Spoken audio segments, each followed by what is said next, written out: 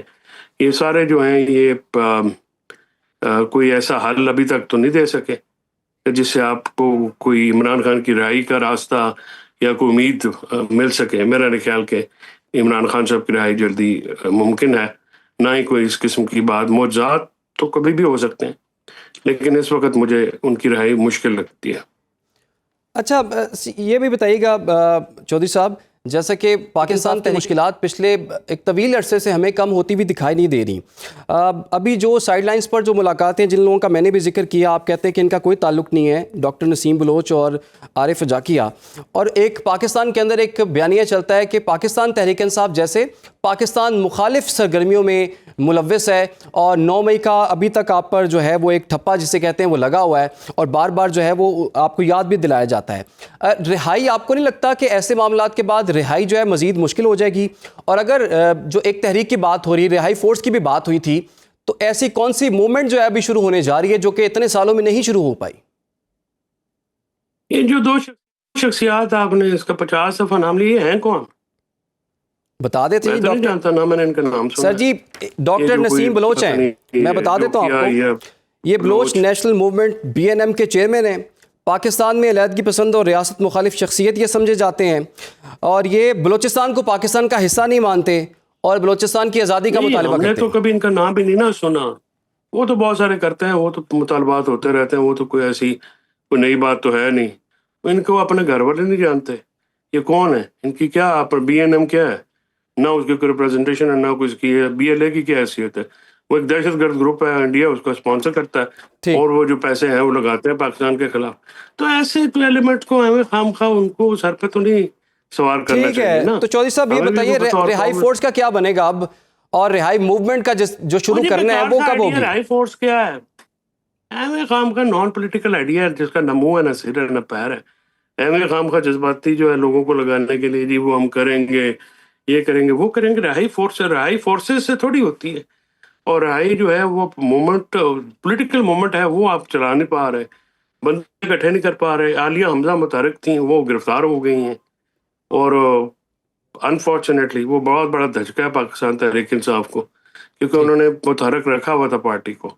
باقی یہ لوگ جو موجودہ قیادت ہے وہ اس سے پتہ نہیں، اس حکومت کو کوئی امید ہو تو ہو، مجھے تو کچھ امید نہیں ہے یہ کچھ کر سکیں گے. نہ انہوں نے ابھی آج تک کچھ کیا ہے، نہ یہ آگے کر پائیں گے. تو ہم تو جانتے ہیں ہمیں خام خام یہ بھی جس طرح سے یہ نسیم بلوچ اور یہ ان کو کوئی حیثیت نہیں ہے، یہ بھی لوگ اس طرح کے ہی ہیں. اور لیکن یہ عمران خان نے خود ٹیمیں لگائی ہوئی ہیں، اور بزدار فارمولہ جو ہے یعنی کمزور B ٹیم رکھی ہوئی ہے، اور سمجھتے ہیں کہ اس سے کوئی فائدہ حاصل ہوگا. تو میرا نہیں خیال کہ اس سے کوئی فائدہ حاصل ہوگا. اور عمران خان صاحب کی یہ جو نان پولیٹیکل فیصلے ہیں، غیر سیاسی فیصلے، ان کا ان کو بہت نقصان ہوا اور ہوگا بھی. ٹھیک ہے جی، بہت بہت شکریہ ایڈوکیٹ فیصل چودھری. کہہ رہے ہیں کہ عمران خان کے جو غیر سیاسی فیصلے ہیں اس کا انہیں نقصان بھی ہوگا، اور آپ نے یہ بتایا کہ رہائی فورس جو ہے اس سے کچھ نہیں ہونے والا، اور سیاسی تحریک جو ہے جب تک نہیں چلائی جائے گی تب تک کوئی فائدہ PTI کو ہوتا ہوا نظر نہیں آ رہا ہے. پروگرام کا وقت بھی ختم ہو چاہتا ہے، اجازت دیجیے، اللہ حافظ.